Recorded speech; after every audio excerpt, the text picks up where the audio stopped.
Hi, everybody. Thank you for coming out today. My name is Nick Bielia. I'm a librarian here at Central Library in the History and Genealogy Department.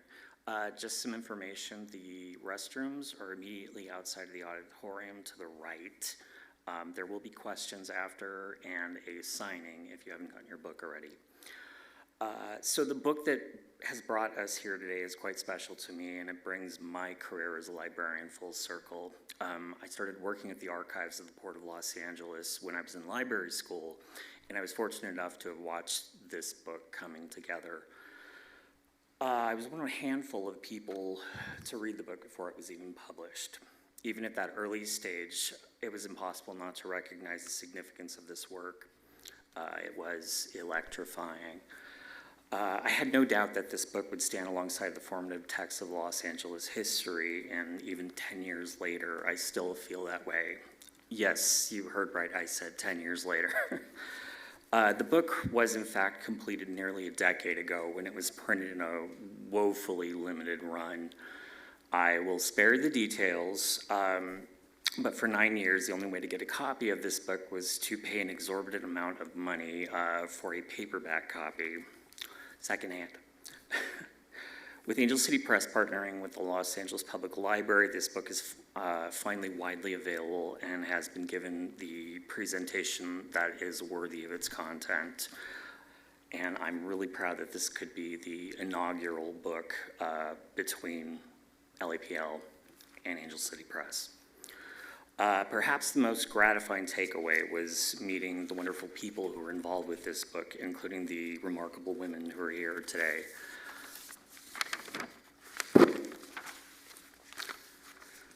Naomi Hirahara is an Edgar Award-winning author of multiple traditional mystery series and noir short stories. Her Mas Arai, is that correct? Yes. Okay. Mysteries published in Japanese, Korean, and French feature a Los Angeles gardener and Hiroshima survivor who solves crimes. Her first historical mystery, Clark and Division, which won a Mary Higgins Clark Award, follows a Japanese-American family's move to Chicago in 1944 after being released from a California wartime detention center. A former journalist with the Rafu Shimpo newspaper who has curated exhibitions, Naomi has also written numerous nonfiction history books, including Green Makers, Japanese-American Gardeners in Southern California, and A Scent of Flowers, The History of Southern California Flower Market. Her follow-up to Clark and Division, Evergreen, was released in August 2023 and was on the USA Today bestseller list for 2 weeks.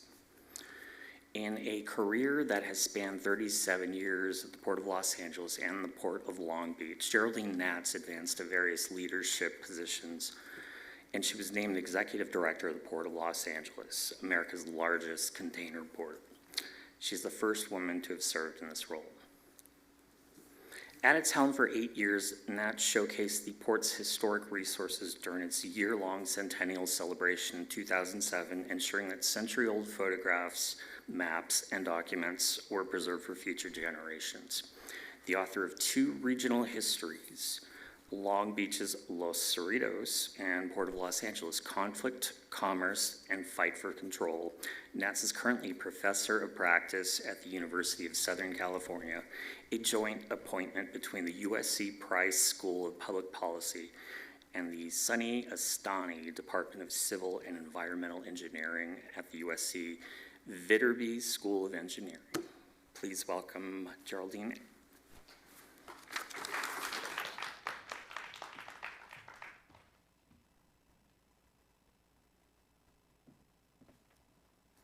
Thank you, Nick. Okay, can you hear me well there? So, because we've got a fancy podium here that we can adjust up and down so that the sound is really good. So, Nick, if I just go forward like that, there we go.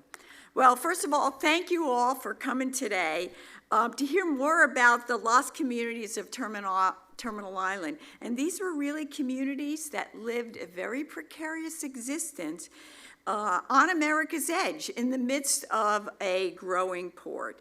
And I have to say, both Naomi and I were just thrilled when the book was republished again, because it's right. You could find it like on eBay for like $250 or something like that. And so it's great to see the book is out and available again, and so we're just kind of thrilled about it. So what I'm going to do is I'm going to give you a little overview of kind of the history of the island, how the island was created, and some of the early residential communities on the island. And then I'm going to pass it over to Naomi, who's going to talk about the Japanese fishing village and the fishing industry there. So just by chance, if you haven't been hanging around at the Port of Los Angeles lately, let me just see if this is, oh, this is a pointer. Okay. This is Terminal Island, this big, giant industrial area that if you drive over it today, it is mostly container terminals. And the only way you can access it is by 3 bridges. And it's primarily man-made, but it didn't start out that way. And the book really begins with the story of 2 islands that existed in San Pedro Bay in the 19th century. There was Rattlesnake Island, which was a long, sandy sandbar that kind of was at the mouth of the San Gabriel River, and it was called Rattlesnake Island because when a big rain would come, all the rattlesnakes would wash down into this long sandbar. And then there was Dead Man's Island, which was a tall, 50 to 60 foot high island, very small, but very tall, as shown, and this is a painting from 1880. And actually, when Richard Henry Dana, who wrote 2 years before the mast, sailed into San Pedro Bay, he talked about it. He described Dead Man's Island. He didn't even mention Rattlesnake Island. It was really not much of anything then. But if you read that book, you'll recall how difficult it was for ships to come into the harbor at that time.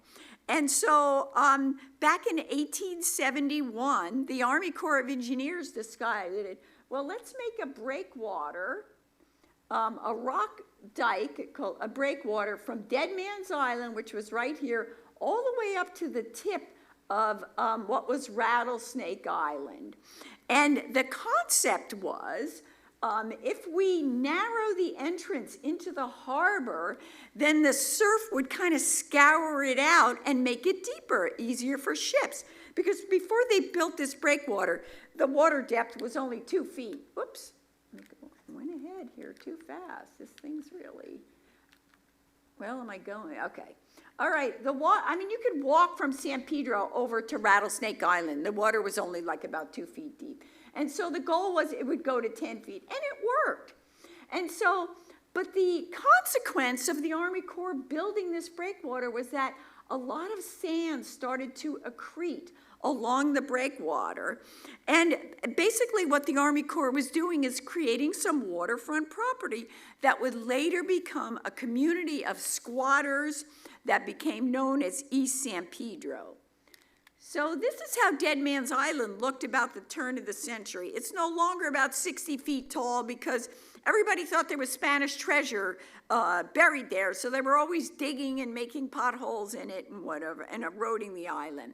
And yes, there were dead men on Dead Man's Island, and actually a dead woman as well. It was a burial ground for early mariners, and actually in the 1860s, it was a whaling station as well. But because it was a burial ground, it had this kind of mystique about it. So for people that enjoyed the outdoors, it was a place where people would row over to and visit. And it was a shell collector's paradise because it yielded, as it eroded, it yielded layers and layers of fossils. And they would say that you could collect more shells on Dead Man's Island in 30 minutes than you could spending a whole day on some of the other beaches in Southern California. So some of the first visitors out to Rattlesnake Island and Dead Man's Island were shell collectors, and they were people who wanted to fish. And here's some visitors going out there. At high tide, you can only reach the island from one side. So some enterprising person built a ladder to get up to the top. And this is an early photograph taken from Dead Man's Island. There's that rock breakwater when it was finished. And there's the tip of Rattlesnake Island there. So at low tide, it was also cool to kind of, people would go and boat around, and at low tide, you could actually row right through the middle of Dead Man's Island. So as the Army Corps' project worked and the channel became 10 feet, no more walking over to Rattlesnake Island, you had to take a ferry service. And this is Michael Duffy, who started the ferry service. And he built a bathhouse on Rattlesnake Island because he wanted to get people to go over there. And in those days, you went to the bathhouse and you rented a bathing suit. People didn't own, and then you would change in the bathhouse and go in the surf. So Duffy actually lost the concession for the ferry operation in 1906, and he was elected to the San Pedro Board of Trustees and had a very unique political platform. He wanted to give the Southern Pacific Railroad a franchise for an elevated railway to the moon because he believed they were behind him losing the franchise. And he wanted all firemen to get married within 23 days of his election. So obviously, a lot of people voted for him, and he bested all the other opponents and became a trustee. But in those early days, few people lived on Rattlesnake Island in, say, the 1870s and 1880, mainly because there was no fresh water supply. So the first residents were really the workers from the Army Corps of Engineers. After the breakwater was done, a lot of them decided, hey, there's free land here, let's just build a little house here. And another resident and other residents were hermits. And this is Tommy Leggett, a hermit fisherman.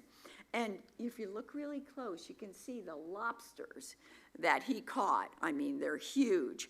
So he was one of these people who would live in various places in San Pedro Bay, and as he got in the way of some navigation project, he would move. So eventually he wound up on Rattlesnake Island. And this photograph was taken by Helen Lucan Goat Jones. Theodore Lukens, her father became mayor of Pasadena, and she was a well-known photojournalist, and her negatives are in the Pasadena Museum. But big changes were ahead, because in 1891, the railroad came to Terminal Island. And the railroad actually came from Los Angeles down to Long Beach and then crossed over to the island from the Long Beach side. So if you were in San Pedro, you still had to take the ferry. So the Terminal Railway bought the island from the heirs of the Dominguez family, and they changed the name to Terminal Island, okay? They had that idea of building a resort there. Who would want to go to have their summer vacation on Rattlesnake Island? So they changed the name. So by now, of course, you could get by rail to East San Pedro. And so the town of East San Pedro, as I said, developed on the sand that was accreted along the breakwater. Sometimes it was known as Stilt Town. And the free land and the ability to fish for food attracted a bohemian colony of artists and writers. And oh, happy day when a barge bringing lumber in capsized, because some of these homes were slapdash built out of lumber that just kind of floated in the harbor, a lot of flotsam and jetsam, and they used them to build these shacks. You know, a lot of them were built from driftwood.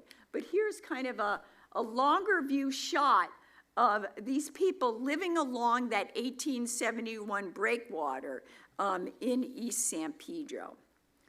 So one of the most famous residents of Squatter Town was Charles Fletcher Loomis, founder of the Southwest Museum in Los Angeles. And in his records, he even had a floor plan of his house. And you have a platform over the water at the bottom here that says toilet, okay? Let me tell you, in those days, sanitation was high tide, okay? On the other end of his house, it straddled the breakwater. Over here, he's got a little arrow. This is where you swim off this end of the house, okay? Toilet over here. It also says you fish on this side of the house. The fish probably liked what was coming down the toilet. And then you swim from the other side of the house. But that's kind of what life was like in bohemian San Pedro Bay. So Loomis's permanent home was up in the Arroyo Seco, you know, just north of Los Angeles, up the 110 freeway. And he was really at the center of bohemian community that developed in the late 19th century. And he attracted a lot of writers and artists and painters. And they were attracted to the kind of life one could have living for free on a breakwater on Terminal Island.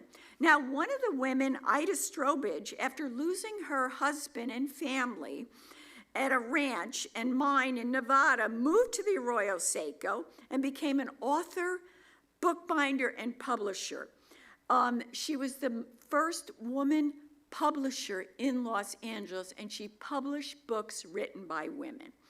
And so, but the most significant thing she did was she took an old bathhouse on the breakwater and created a women's retreat. And she invited these artists and writers to come spend time at her retreat, which was called the Wickiup. So there are two of the books here, pictures of the books that she wrote.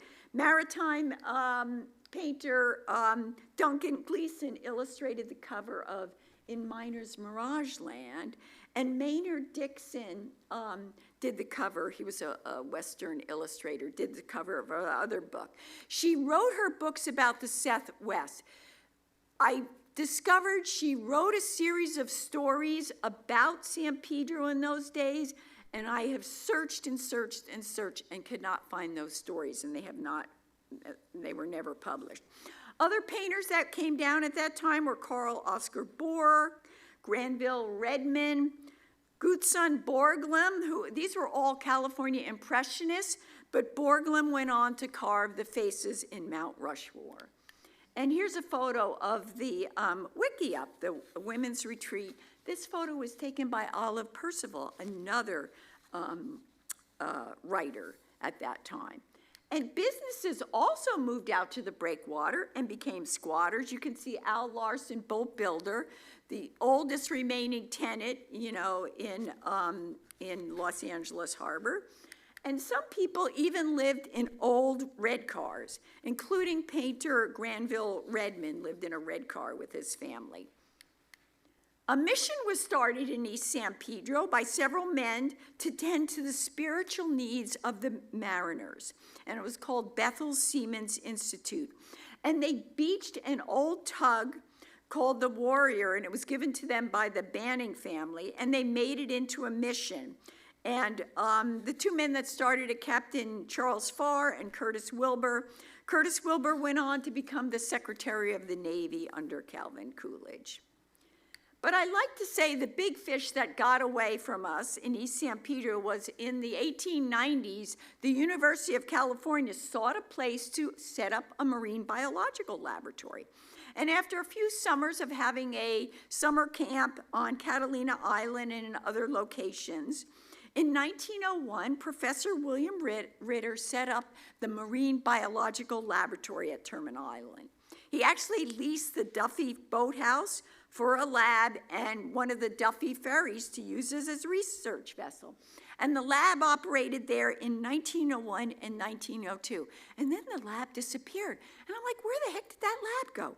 Well, in 1903, I found it down on Coronado Island.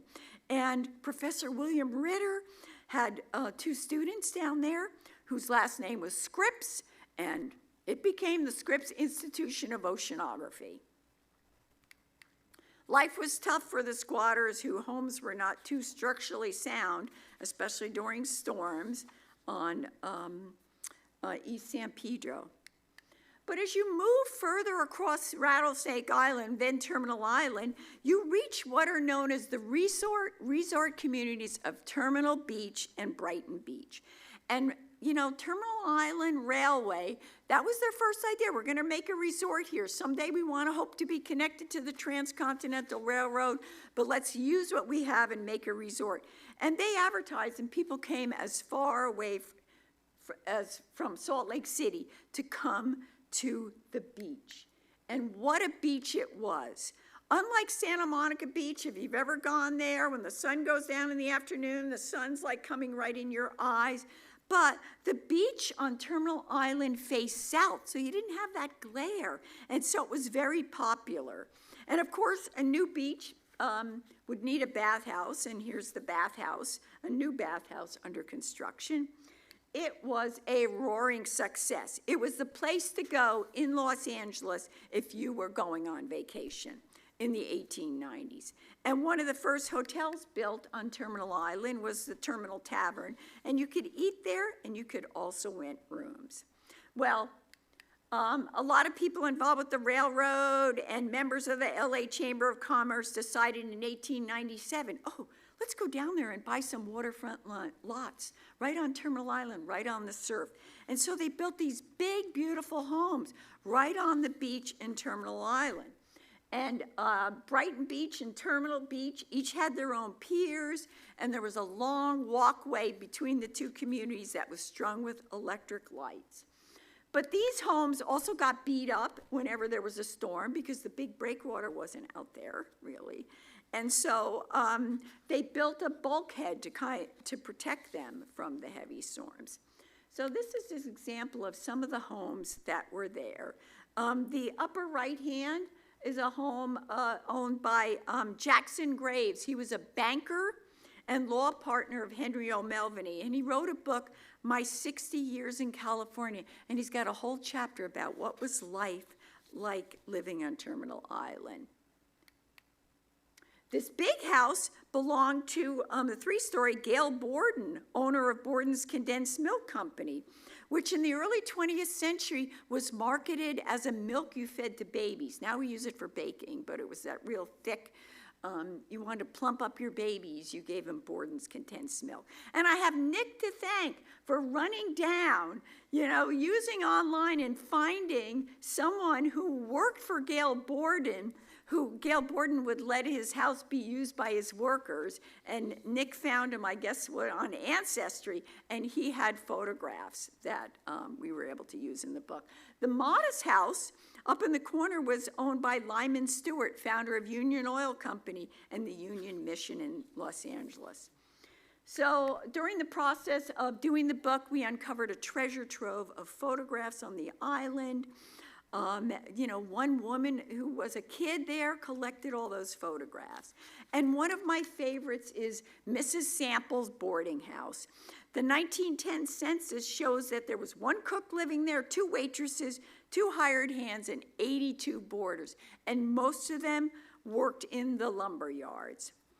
And all those big homes on Brighton Beach, the owners complained it was hard to get good help and good cooks down there, so they generally took their meals in the Brighton Beach Hotel. It was originally called the Gordon Arms Hotel, and it became the Brighton Beach Hotel. But the time of the resorts and the squatters were coming to an end because in 1912, the city began eviction procedures against the squatters. And we know that because Charles Lummis had his eviction notice in his papers. And they actually developed a blueprint that identified every family that was in every shack in East San Pedro. And that was really a fabulous find. It was like a census. So they demolished Dead Man's Island. They blew it up by dynamite. Actually, the LA County Museum has a huge chunk of Dead Man's Island.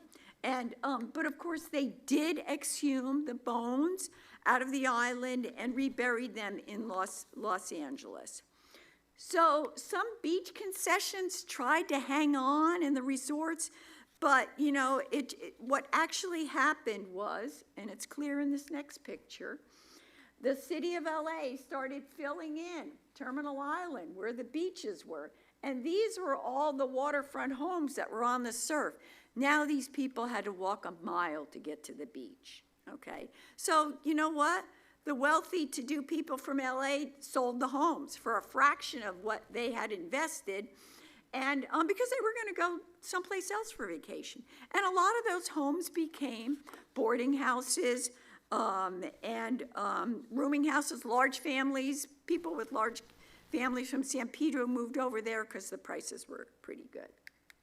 So this is the configuration of the island as it looked just before World War II, okay?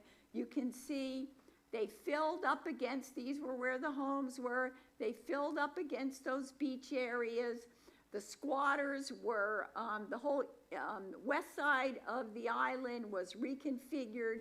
The squatters were kicked out in order to create what was known as Fish Harbor, the center for the fish canneries. So I'm going to stop right now, and I'm going to turn it over to Naomi. Are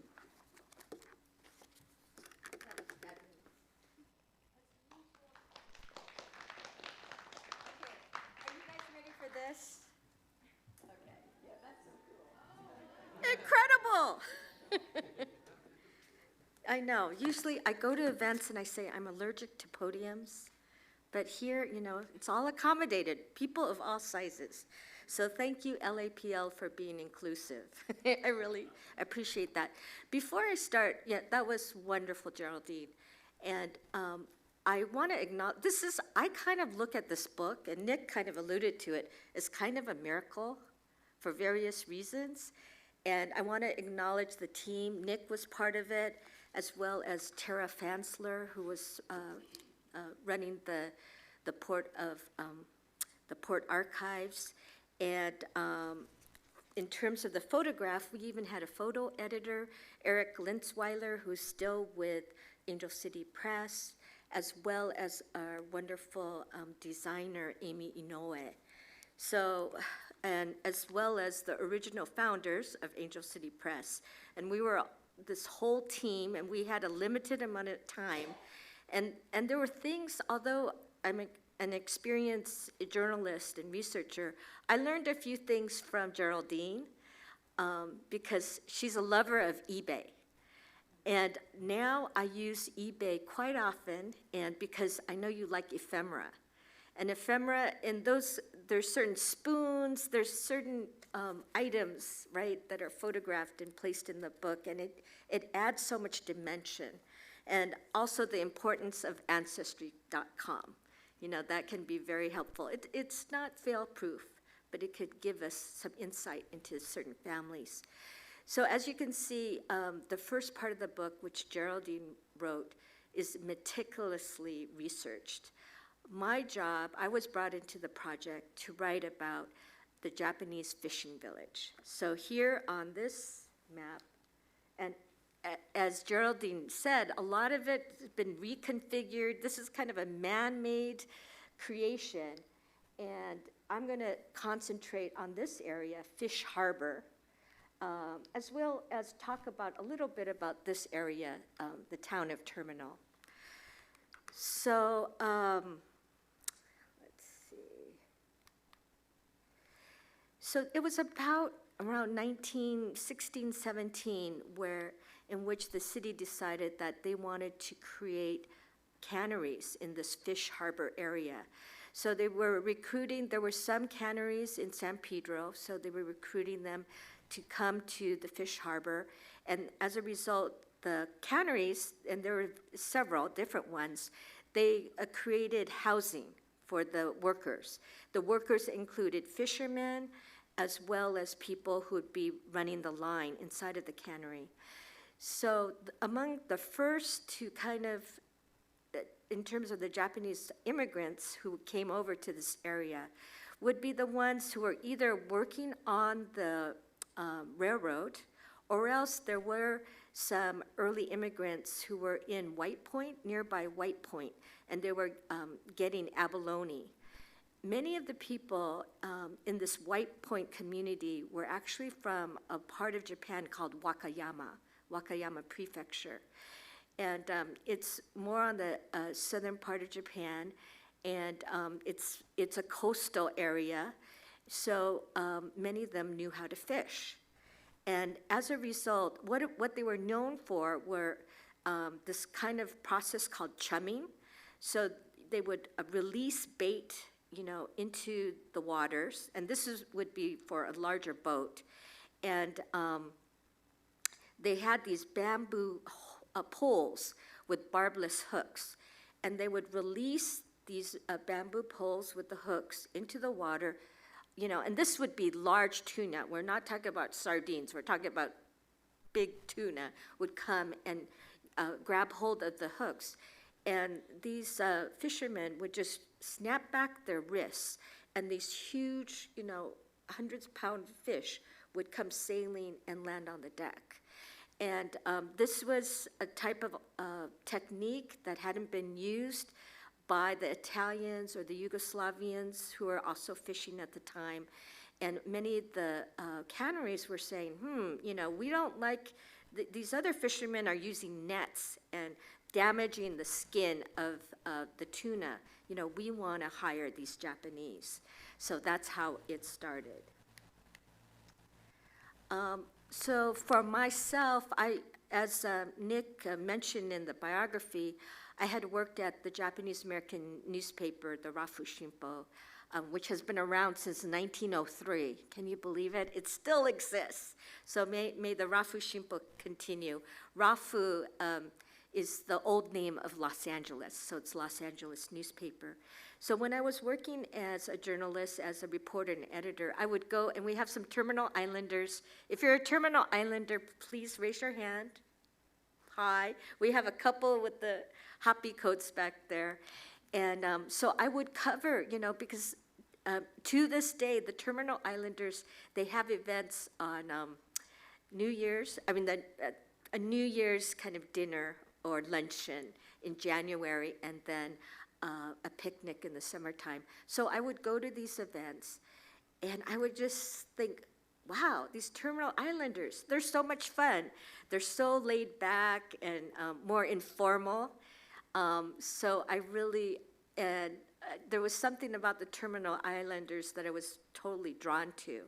So I think I had a stereotype like, oh, okay, so these are fishermen's families, and they're rough and tumble and a lot of fun. But this is the new thing that I kind of learned through doing research for this book, was actually the Terminal Islanders are also incredibly savvy, and they were very political. They knew what the challenges that were preventing their success or attempting to restrict their success. And one of them was anti-Japanese or anti-Asian kind of legislation. Here in California, we had a Senator Phelan, and he did not want Japanese to fish or come here. And as a result, there was a special legislative hearing where they would have different people, testify about the merits of the Japanese. Now, when I was it was actually here in the history department, I believe, I was looking at this old tattered book, and it was actually all the testimony from that particular hearing. And then I came across these pages by this gentleman named Kihei Nasu. And I'm going, who is, I know these different, I know the Tonai name, I've heard Yamamoto, I've heard Izumi, I've never heard of Nasu. Who is this guy? And this is one of the things that Mr. Nasu he had actually delivered a written testimony. And so they were saying, there's just too many Japanese. We need more American fishermen. And then he wrote, if it be true that the American fishermen are being driven from the industry, why blame the 1,000 Japanese exclusively and omit the other foreigners who constitute 2/3 of the whole industry? If the Japanese, who are 1/3 of the fishermen, are driving out American fishermen, but do not only not drive out the other foreign fishermen, but are actually outnumbered 2 to 1 by them, the statement of Senator Feeling seems so illogical that it should fall on it of its own weight. There is a very valid reason why the Japanese chose fishing as a means of livelihood, and that is that only agricultural and fishing are open to the Japanese. For the other trades dominated by trade unions, and no Japanese is eligible to membership in a trade union. So here was this very articulate Issei, first-generation Japanese, who was advocating so eloquently for his people. And he was the representative of the Fishing Association on Terminal Island. So what I do sometimes when I'm doing research is, believe it or not, I turn to social media. So I went to Facebook and I was saying, hey, does anyone have relatives that worked on Terminal Island? And lo and behold, one of my acquaintances, he DM'd me and said, yes, Naomi, my grandfather worked on Terminal Island, and his name was Kihei Nasu. And I was going, oh my gosh. And because of that, I was able to get photos of Kihei Nasu. So here he is with his wife and his 5 children. I think let's see, 1, 2, 3, 4, 5, 6. Okay, he has 6 children. And 2 of them were born on Terminal Island. This gentleman went to Cornell, not the one on the East Coast, but Cornell College in Ohio. And he had worked for a Japanese newspaper. He had been in Watsonville. He was very intelligent. And so the Terminal Islanders knew that they needed someone like him who could speak English well, who could write English well, and they hired him to represent them in Sacramento.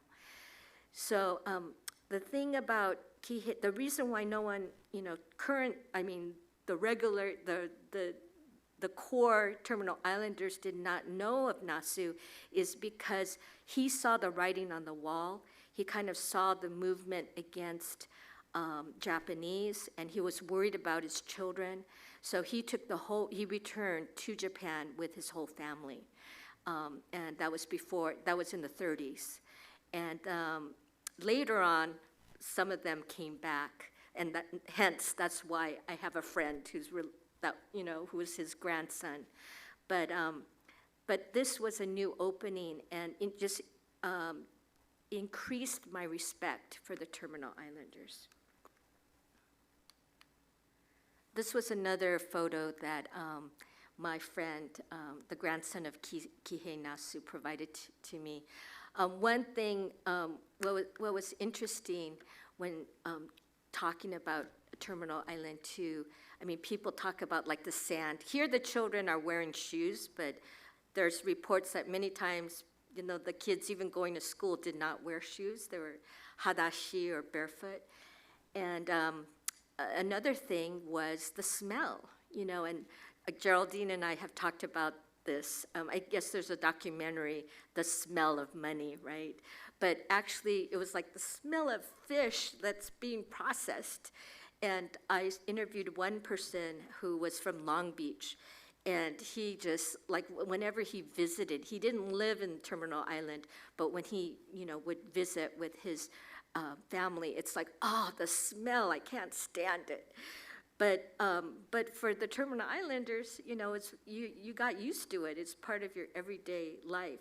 So the question is, also my other people like Junie Wakatsuki Houston, the famed author of Farewell to Manzanar, her family had lived in Terminal Island for a while, so for a short period of time. So the question was, is Terminal Island, the fish harbor, is it a ghetto, or is it, as one Terminal Islander said, Charlie Hamasaki, he called it an enchanted island. And I think just the fact that Terminal Islanders are still, like the descendants, still socialized today, maybe I think Charlie Hamasaki was right, that it is enchanted. So this gives you a sense of all the cannery housing. There were small units right next to each other, and they represented different canneries. So what would happen was, for the people, different fishermen, and they arranged, some people had pretty large ships, boats, that could go out even to, towards Mexico and go hundreds of miles, whereas other people had little jig boats, that were smaller, or one-man boats. They also, in Japanese, they refer to them as ken-ken boats. So there was a whole range of fishermen, but they were assigned to different canneries, and and depending on the season, different types of fish, or else their capacity, different types of fish were, they specialized in different types of fish. For the women, many of them, the wives, they worked on the line, as I mentioned, and they would know when they would have to come to work because of the horns. There were different horns. If you knew, I'm not quite sure of the sounds of them, but they would indicate, oh, I work for this particular cannery, so that's the horn, and I need to go to work. So they would put on their caps, and they would put on their rubber shoes, and they would report. So the fact that everyone was so close together, they were involved in the same kind of industry, was very helpful. Because what if you're a family, you have like multiple children, you have 3, 4 children, maybe many are young. If you have to report to work, you go to your your neighbor and said, hey, can you watch the kids? So there was a lot of reciprocity that happened. I know that most of you can't see this, but so the left photo is more like the tight quarters of the fish harbor. And on the right-hand side, this was a map that Terminal Islanders, I think a team of 5, had drawn for one of their get-togethers. This was in 2006, and this was done by memory, which is amazing. And apparently, there's some mistakes. There's, some people are saying, no, Mr. Matsumoto's, they didn't live here, they lived over there. But still, it's amazing that people could remember, 50 years earlier, 60 years earlier, where all these these families lived. So I think that also indicates how tight the community was. The one on the left, it shows you chumming. The reason why it's a little blurry is I think we got it from one of the home movies that's at the Japanese and American National Museum. And then, so the other types of fishing, and I think many of you might be familiar, is with the nets. They called it a purse seine. So what it was, there was like cork on the outside of the net, and they would release it into the water. And this was more for sardines and other smaller fish, and they would be trapped in the nets, and then they would close it, kind of like a purse that you tighten with, some string, at the top. So,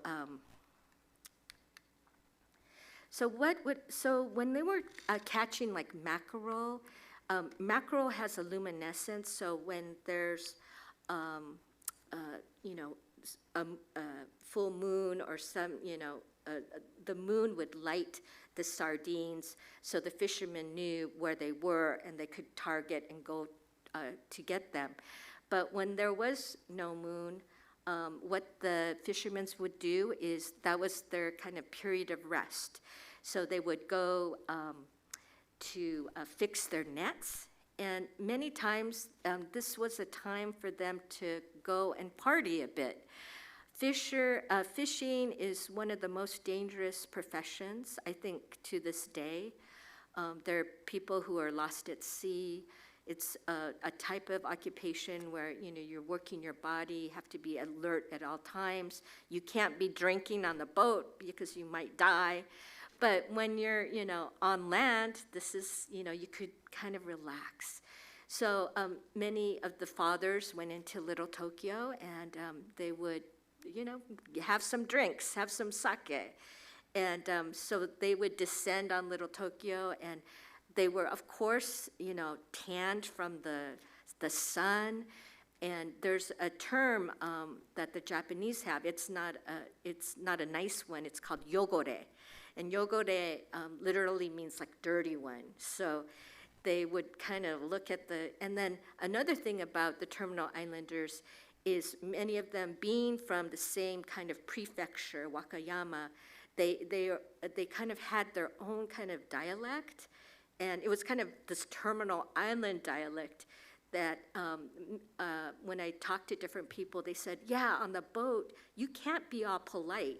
Maybe something is coming at you and, maybe a big wave where, maybe you're going to fall off the deck and you got to warn the other people. You can't be polite. So they would use kind of rough language, and they would create words like mixing English with Japanese. For instance, ra, when you add it to words, is more like a plural. So they would take words like me, you, me, you, and then say mira, yura. So mira is us, and yura is you all. And so these men would come on to, Little Tokyo and speaking their lingo and drinking. And so I think unfairly got a reputation by these mainland, proper urban, Los Angeles folks, like, oh, these people, they're kind of uncouth, they're yogores. But actually, there was a larger reason for all of that. So when the women came to Terminal Island, and some of them were picture brides, not all, but that, in general, for Japanese Americans, that was the beginning of establishment of families. So, and many of them also, there was businesses that were in Fish Harbor that serviced the fishermen. And so this family over on the right side had a couple of stores, and they, and people are kind of connected to the story to this day. One of the descendants of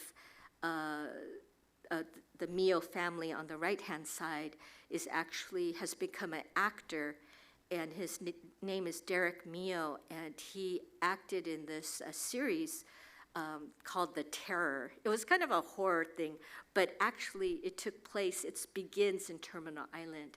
So he was very thankful to integrate his own heritage in depicting that character. Another kind of business was the Chandri stores, and this kind of speaks to how the Terminal Islanders helped each other. Chandri stores are stores that sold items for the boats, and there were two Chandri stores, Japanese American, that were right next to each other. And if one store didn't have something for their customers, they would just send the customer, oh, why don't you just go next door to the Hashimoto's, they might have it. And there was a door that, you know, even though there were competing businesses, there was a door in between them. These are some of the cannery workers, the women, and as I mentioned, with the hats and their boots. So there was an elementary school in Fish Harbor because the population, it was predominantly Nisei, second generation Japanese Americans. There were a few non-Japanese children there, but very, very few. The woman on the left, the white woman in the kimono, was a much beloved teacher, Mildred Wallitzer, and she sacrificed so much for the children. Even though she lived in an apartment in San Pedro, oftentimes she would sleep on a cot in the elementary school in order to service her students. When they didn't have shoes, she would buy them shoes. She was so devoted to them that the parents of the children, they raised $4,000, which was a fortune at the time, to send Ms. Wallitzer. She eventually, Obar was her maiden name, but she eventually married. But to send Mildred to Japan on a tour, and so because they felt such a kinship with her. And when Mildred, unfortunately, she got married, and then she unfortunately got ill and died in the 1930s, and the families decided to rename the elementary school after her. So a part of their education, many of them, it was kind of code switching. They could speak, many of the Nisei could speak Japanese and English, and they embraced their heritage. They had a lot of different kind of festivals, and even people from the mainland would come and take a ferry out and go to a terminal island like Children's Festival.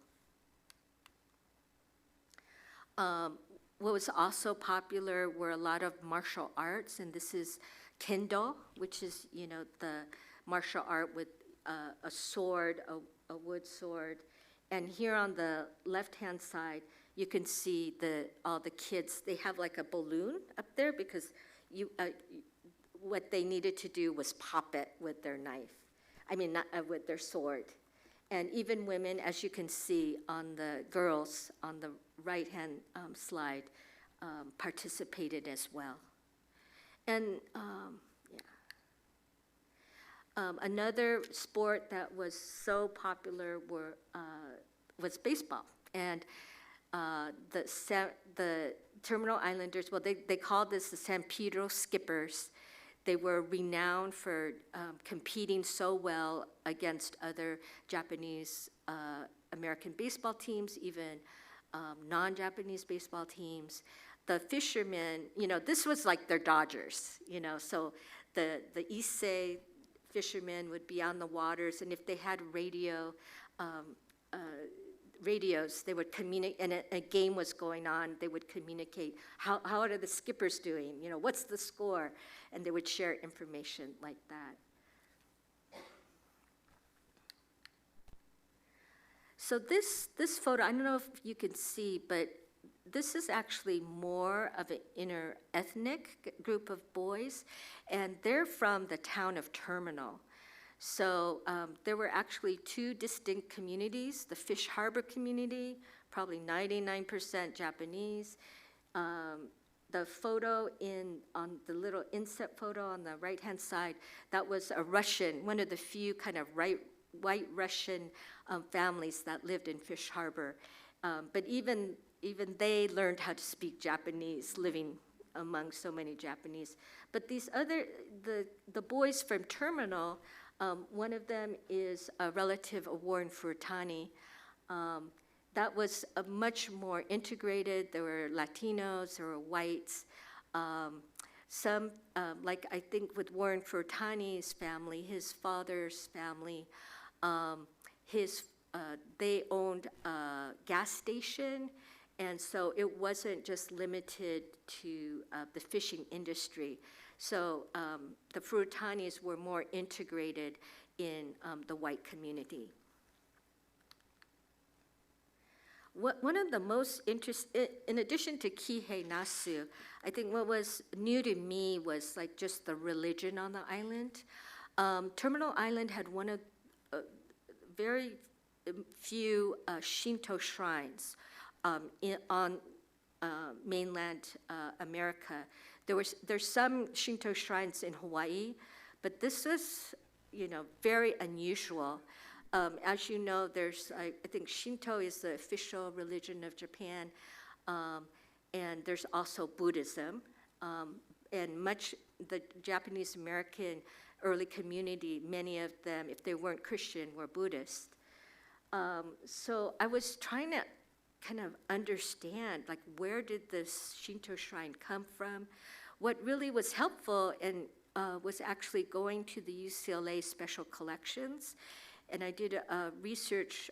There was an attorney, a Japanese, he was a legal counselor, I guess. You could not be officially a lawyer if you were of Japanese descent, but he gave legal advice to individuals. And in his files that he had donated to the UCLA Special Collections was the paperwork sanctioning this, as the official name was San Pedro Dai Jingu. And Dai is like big, and Jingu being a shrine. So, so really fascinating. What I was really confused about, because there was actually a dedicated priest, Shinkichi Miyoshi, and I was going, how did he make his money? Because the Buddhists had regular Sunday services, but Shinto doesn't. That's like in Japan, when it's New Year's, you go to the Shinto shrine. But it's and maybe when you get married, you might go to a Shinto shrine, but you wouldn't have regular services. And then I was fortunate enough, I'm glad that we did this project like several years ago, because at least there were some Terminal Islanders, the elders that were still alive. And the Hori sisters, they told me, whenever my father would go out on a boat to go fishing, they would call Reverend Miyoshi. So he would go to the family and do a blessing, kind of safety. And I'm sure they gave Reverend Miyoshi some money for him doing that. And another thing that was very interesting too about the religion, I'll go to the next one. There was also this was very significant too. There was a Baptist mission. I didn't say church, I said mission, because the way Terminal Island was perceived was almost like a foreign place, right? That missionaries would go to. And this woman holding this child is Virginia Swanson. She was a woman from Minnesota who somehow, as a young person, she heard the plight of Japanese. She heard it while she was in Minnesota and just had a heart to help Japanese people. And that drew her and her faith to come to work on Terminal Island. So when I was talking to, I think it was the Hori sisters, they were also telling me that part of the family went to this Baptist mission, and part of them went to the Buddhist church, because they didn't want to offend either side. So it's very interesting the way religion was perceived by some people. Virginia Swanson, I'll just remember her, because I'll talk about her as I go further. Okay, so December 7th, the bombing of Pearl Harbor. So that was on a Sunday, and immediately people, the leaders, in particular people who, the teachers of martial arts, Japanese language teachers, those individuals were immediately picked up, those patriarchs. And that happened, of course, all throughout the areas in California and Washington and Oregon. So that immediately happened. So this is like the main drag of the Fish Harbor at night on December 7th or around that time. And you could see it's totally deserted. So with the ferry, so there were some people on December 7th, some fishermen, who were out in small boats, and suddenly they were being rounded up and told they couldn't come back to the Fish Harbor. They had no idea what was going on. The ferry service was terminated for a period of time. People, again, what was going on? They had no idea. And then, as I mentioned, the patriarchs were taken. So they heard about the bombing. Many people didn't even know. Where was Pearl Harbor? Oh, that's on, the territory of Hawaii. And so Terminal Island folks, were stunned. They were trying to figure out, well, what's going to happen next? And this is where Virginia Swanson she had kept records of and this was very helpful as things went along. So what had happened on February 2nd, 1943, were all the fishermen, all the Japanese, all the Issei fishermen were picked up. Every single one of them. And they were interrogated at the immigration center that was right by the penitentiary. And Charlie Hamasaki, Charlie, I know many of you knew of him. He's a total character, and it doesn't seem like he's an immigrant, but he was born in Japan, but had just come here as a baby. So it was like he was a Nisei. But even he was arrested, interrogated and arrested, and these men were taken to play. They didn't know, where are they going? These are fishermen, in Terminal Island. It's not like they have a lot of winter, coats and things, and they found themselves in places like the Dakotas, to be in an alien detention center that was run by the Department of Justice. These gentlemen on the lower photo, they were all in Santa Fe, alien internment camp. And you can't see it too well from here, but if you get a book, you will. But one young person in that photo has a T-shirt that says Yogores, and another one has a T-shirt that says the Skippers. So even while they were arrested and incarcerated, their hearts were still in Terminal Island. And these men were pretty much in these kind of segregated camps for a while. Some of them were released to finally join their families in another camp, one of the 10 mass incarceration camps. Among the stories I collected, we know many of us are familiar with the Tuna Canyon Detention Center, and that was one place where a Terminal Islander was taken, and their children were scrambling. They were trying to find out, where's Dad, where's Papa, and they were able to finally see their father, through this fence, and still, I think one of the hardest things where the patriarchs were all taken away, and everything now rested on the shoulders of young Nisei, as well as the the wives or the mothers. And so what Virginia Swanson, she had kept a record, like how many families, how many of them need food, how many of them say they have enough money to last 3 months, 6 months, you know. And I will say this, you know, fish, at that time, fishing was a very lucrative profession. So successful ones did have some degree of savings, but some of them could have been frozen in a bank like Sumitomo, so they would not have access to that. So these are some of the men that are being taken to the immigration station. And then another notice came at the end of February, and this notice went out to all the Terminal Islanders, the ones on Terminal, the ones who were even not Japanese, that they would have to leave the island in 48 hours.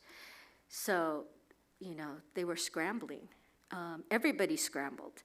I think with the Japanese Americans, what was tough is they didn't have the patriarchs to help them.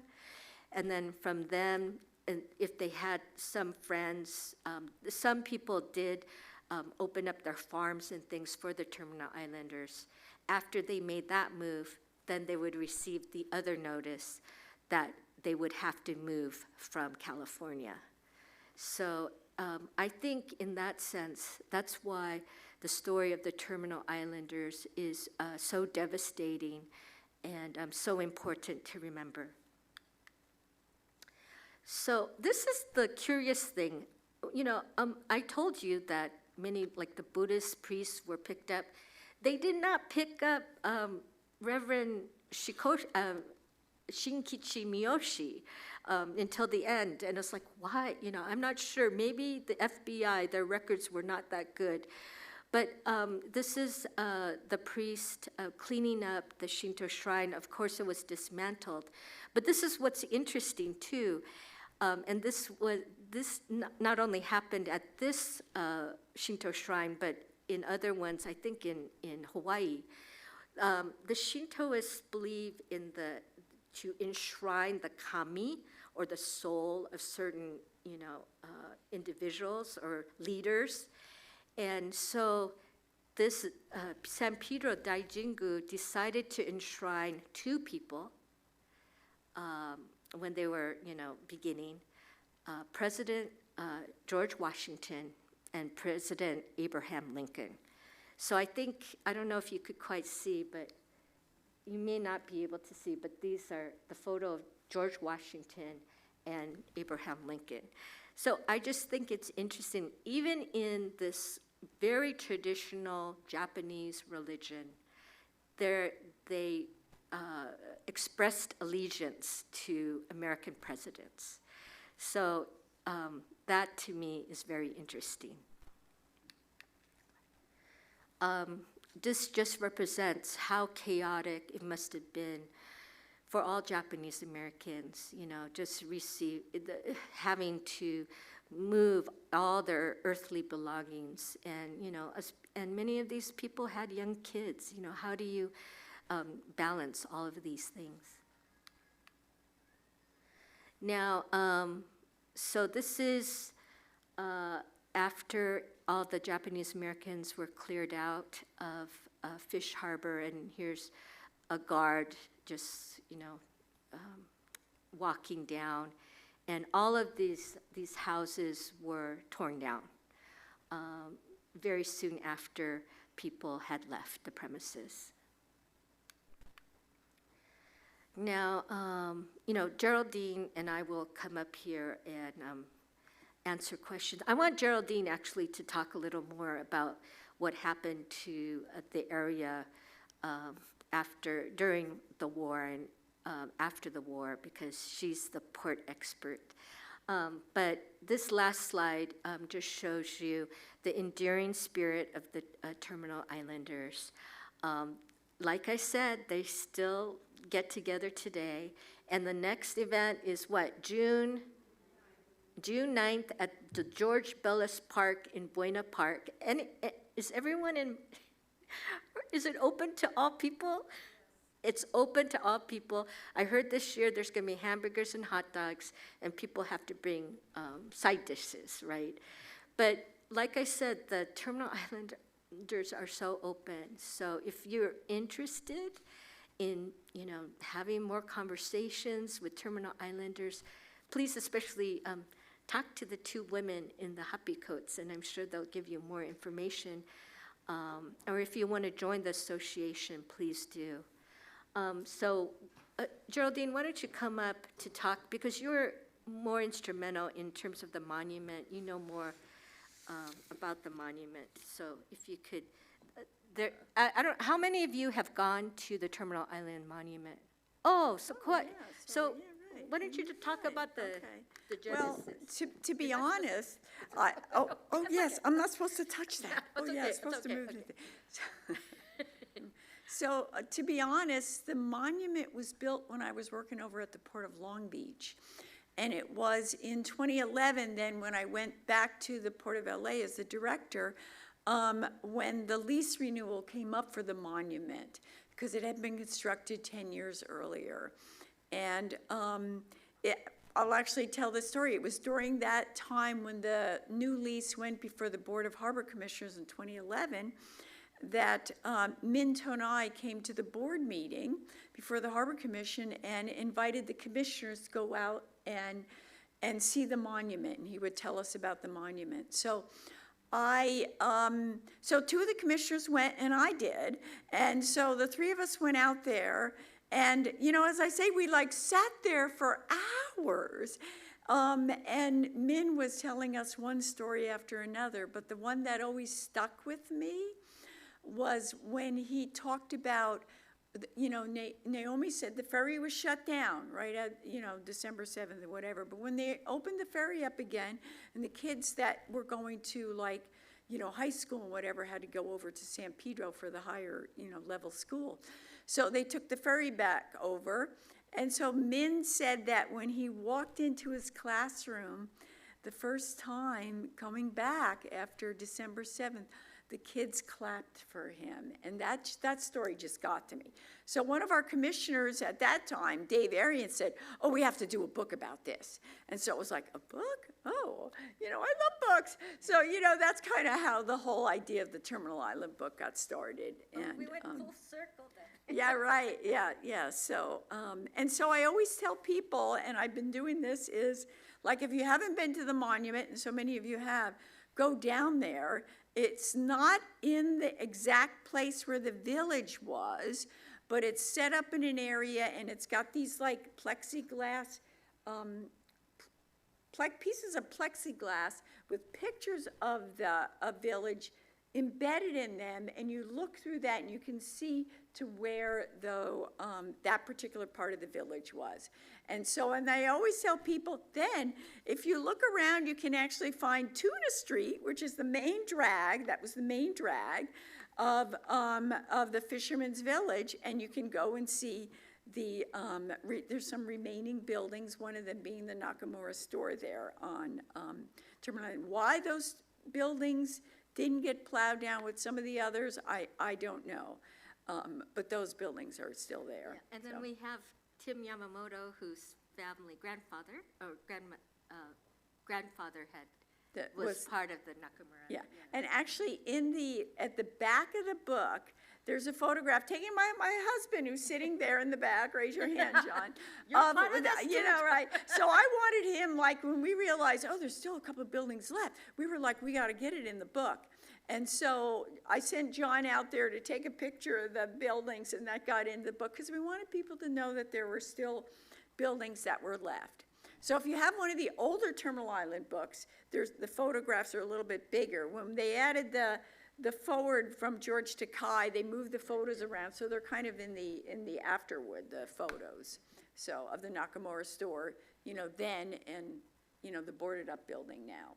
Yeah, and the names of the streets, like Albacore. Oh, yeah, Barracuda. They're Oh, kind of yeah, right. spelled Yeah, right. unconventionally. Yeah. And actually, when I first started working at the port, the first time I went to work there, I was still a student. And I can remember going over into for some project, I had to go over into the canneries.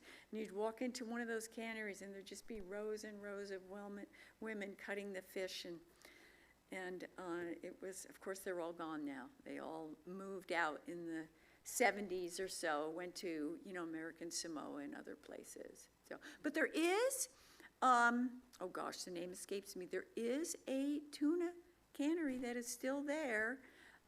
That they're, I don't know if they're actually, when I talked with them when I was working there, because in one of the warehouses is the guts of one of the canneries and all of the equipment and stuff, about whether they wanted to use it and do like high-end tuna that you buy at Whole Foods for like $8 a can or something like that. But, so there is a company out there that still has tuna with their name on it, so. Nick, you're gonna There's there's a question. Any Oh, yeah, questions? Nick has there's a question over there. And wait, Nick will get to you with his The microphone.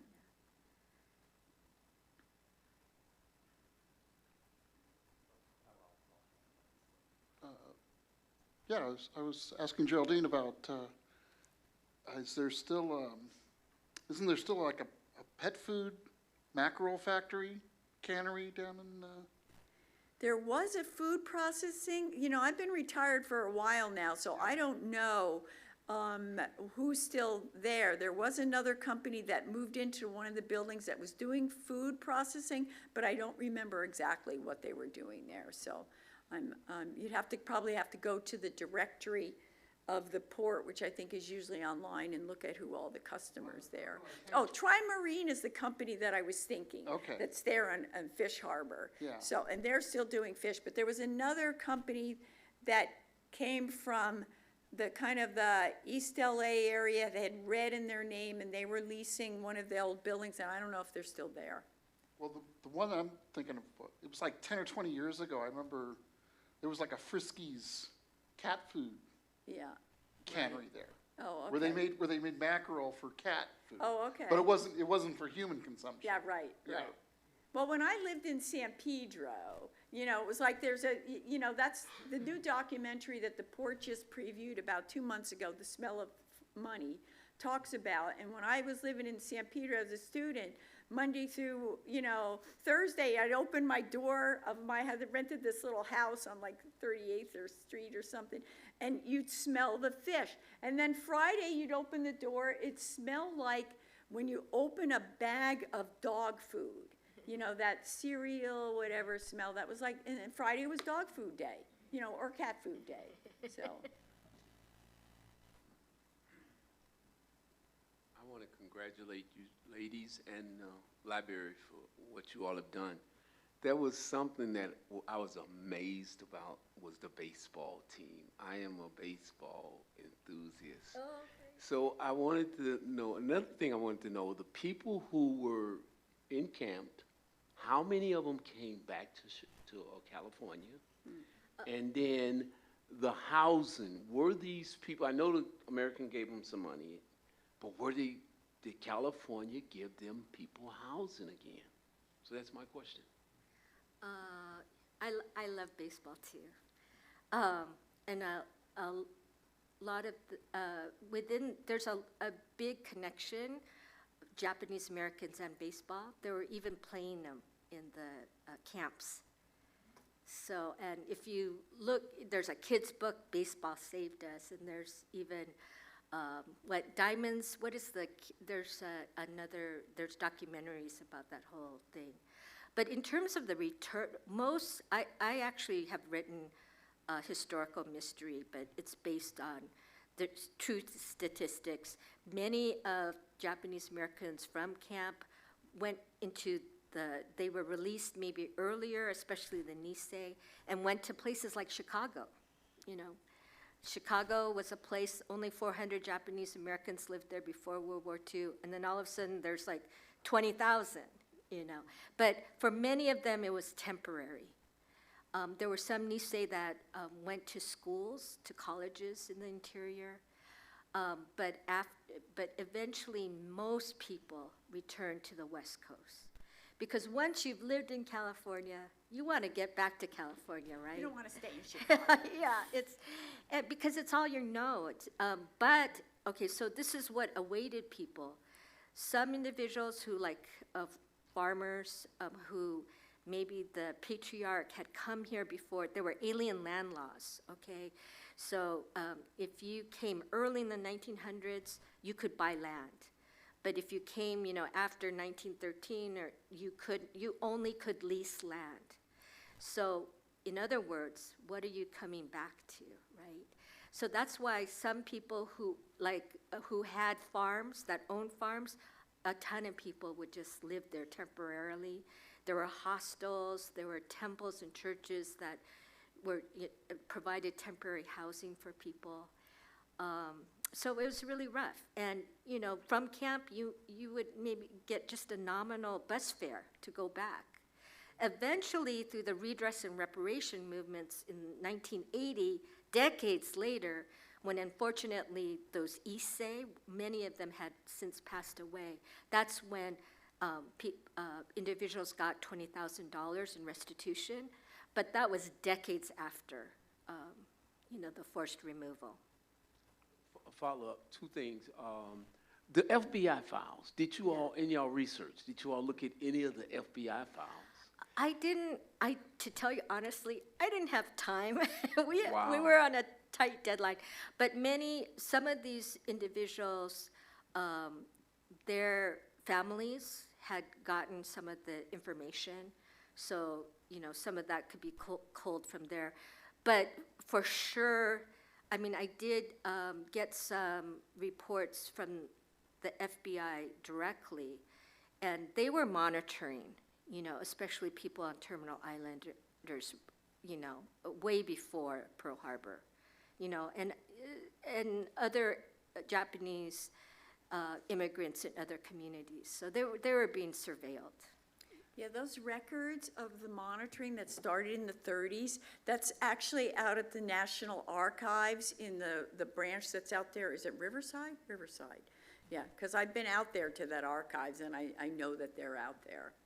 And lastly, how has television told this story or movies told this story? How have movies? Yeah, can we find anything in media, television, documentaries about this story? I know you guys got the. So Terminal Islanders, is there Tamano? There's a Tamano documentary, right? That we screened at I don't know if it's readily available, like on YouTube. The Terminal Island video that the Terminal Islanders made? Oh, maybe Nick, can you give them the mic so they can respond to that? Yeah. Can you share? No, we have those, there's that DVD, the Furusato DVD. Oh, Furusato, Yeah, yes, yeah, yes. that's the one that had interviews. Is it on YouTube? Can people find it on YouTube? No, I don't know. Is it on YouTube? I don't think so. Yeah. And it's really hard to get copies. Yeah. We tried contacting. I just donated my extra copy to the USC Archives. But it would be good if somebody had it to put it up on YouTube. Yeah. That way, everybody would be able to see Well, it. we're working on getting a Terminal Islander website Oh, going that would be great. this year, and we're gonna upload photos and DVDs and whatever we can.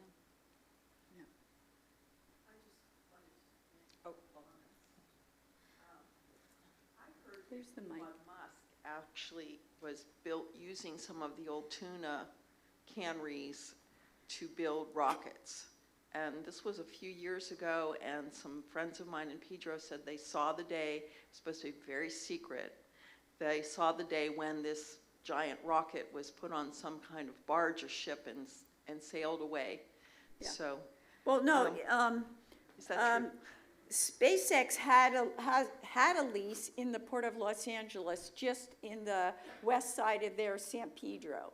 And so their ship, I forget the name of it, it's the one that had the big claws to catch the rocket, was berthed there for some time. We actually tried to bring them into Altasea, which is the next pier over, which is it's a nonprofit that operates that particular pier that I'm involved with, but they needed more space, so they were across the channel from us. But I don't know anything about how they constructed the rockets. I didn't hear that they used tuna cans or whatever, tuna stuff. That's really But the ship interesting. was, the ship was Warehouse, there. It's not the the coolest cans. looking ship, so. This gentleman says.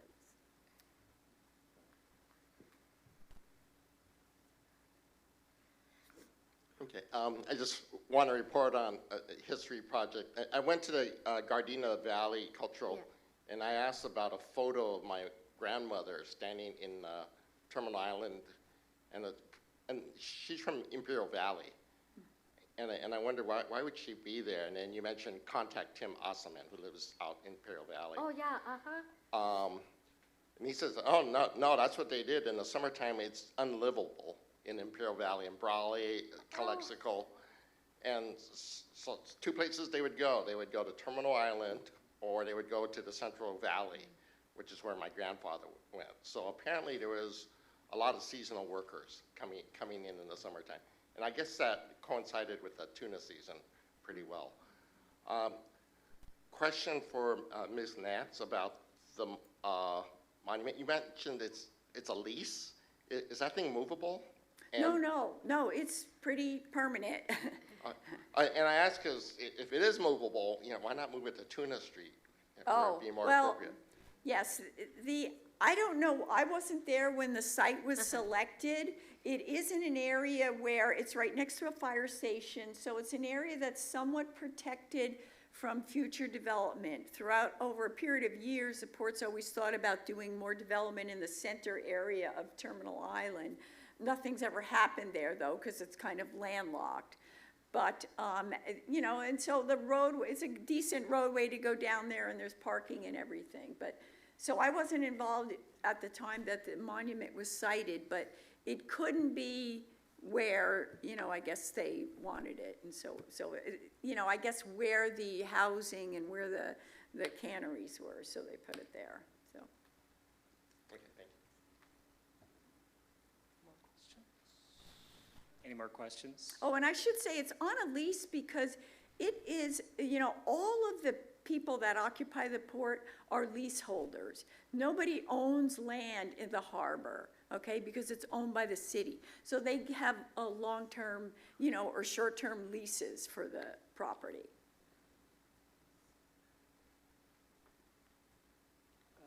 My question is, are you gonna plan to do like a second book? This is very interesting. And is there some parts that you feel that you wanna look into more?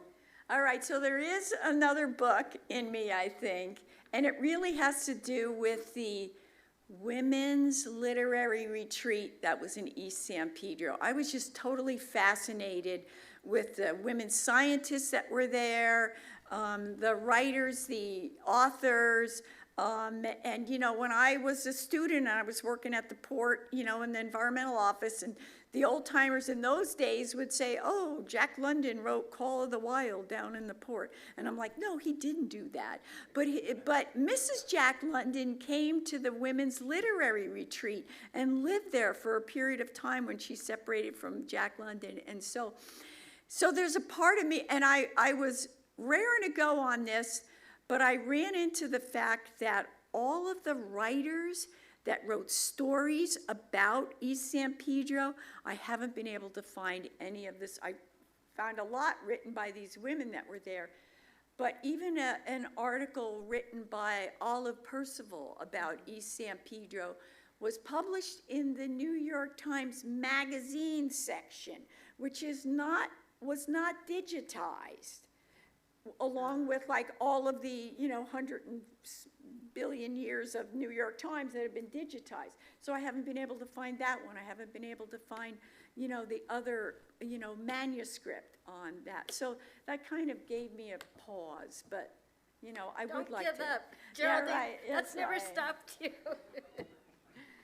Actually, the Ida Strobridge, who started that wiki up the retreat, She then got into family genealogy, and I noticed she donated all her family records to a historical society in Connecticut. And I badgered them, go through every box and see if you find something there about a story about East San Pedro. And they said they did it and they couldn't find anything. So I don't know where it is. Maybe somebody, was left there, maybe it got thrown out, I don't know. It's just, I don't like to think about it.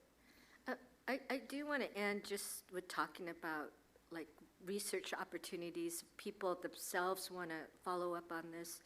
Like there were this amazing book by, I think her name was a teacher named Gomez who taught at Fish Harbor, and she donated this whole beautiful photo album of students, Japanese Nisei students, to Harbor College. So we were able to, scan all those photographs. When we were at the Port Archives, I had to go through all the minutes. When you talk about leases, that Yeah, right. was not very exciting, Right, but it was still good to. But there was all these different sources out there to do this kind of research, And I also found on eBay 2 handmade photo albums that were made by Furitani, the boy that Chuck, was in the Chuck, picture. yeah. Yeah, actually one of his friends, but it was pictures of their graduation in 1939, and it has all the photos and every student's name in that, that was at Terminal Island School. And so I donated one of those to the USC archives too. So, Actually, there's a movie called Jason Stratham about Death Race. And okay. it's basically the place where they're in jail is called the island, Hermano Island. And Okay. it's basically how you get it to there is with a snake path in a little island. So maybe they got that reference from them. When I spoke in Gardena, there was a person who worked in the penitentiary, and he said I could get a tour. Yeah. So I'm gonna check that out. Let me know, I'll go with that. Yeah, we'll go. Get in there. Maybe not a nonfiction book, but maybe that might give me ideas for another mystery. there were some well-known criminals Yeah, there. yeah. Squeaky Fromm and who was the guy that The main guy. oh yeah. Who Al was it, Capone? John? Oh, Al yeah. Capone. Al Capone. Yeah. I had a question. In the 10 years since the book's been published until now, was there anything you found out that you wish you had been able to add to the book? Boy. I don't know, because then I went on to writing my book about the Port of LA history, so I could always stick in whatever I wanted. But there's just so much undocumented history of that area down there that, there's, but nothing comes to mind. Good question. You stumped me there, Nick. What about you? I think this is not exactly answering your question, but what I love about talking about this topic is like family members, coming to these talks and talking among each other, and it just opens the door to other stories. And even though maybe it wasn't in the book, they're at least being shared verbally, with each other, and I think that's powerful as well. Yeah. I Absolutely. think there's a lot of people in LA who, in the course of working on the book and working for the city, I'd run into people who say, oh yeah, I think my grandparents, used to go to Terminal Island for vacation and stuff. So there's a lot of stories out there. Well, we that- just learned that people in Imperial Valley would go to Terminal Island to do seasonal work, so that's a new piece of information, yeah. Yeah, we need that photo to add in here. What do each one of you individually think that these people whose story you wrote about would want us to know about what happened? I don't know, the first thing that comes to mind is just how unjust it was, taking people that were American citizens and putting them in a camp. It's just, Well, I think because Terminal Islanders are so resilient and full of joy, I do think, strangely enough, that joy has to be part of the story too. That can be, and that's very helpful for us when we're in very uncertain times, you know, that to hang on to that, to hang on to people you love, hang on to your community when things look like they're going upside down. And there is still hope, and I think also to fight, you know, one thing I didn't mention is the Fish and Game Commission had banned Japanese from being fishermen after World War II, but it was a Terminal Islander that contested that, and he went all the way to the Supreme Court, and it was overturned. So I think those things, the joy and to fight, yeah. And I think to the younger people, it's like, talk to your grandparents, find out those stories, you know, document them, because then, you know, it Yeah. seems like all of a sudden you get older and then you have time to do some of this stuff, and it's like, oh, I wish I talked to Grandpa, or I wish I talked to Dad about this. Yeah, true, true, yeah. Thank you. Thank you. Thank you, everybody, for coming out. There will be a book signing out there, and thank you. Appreciate you.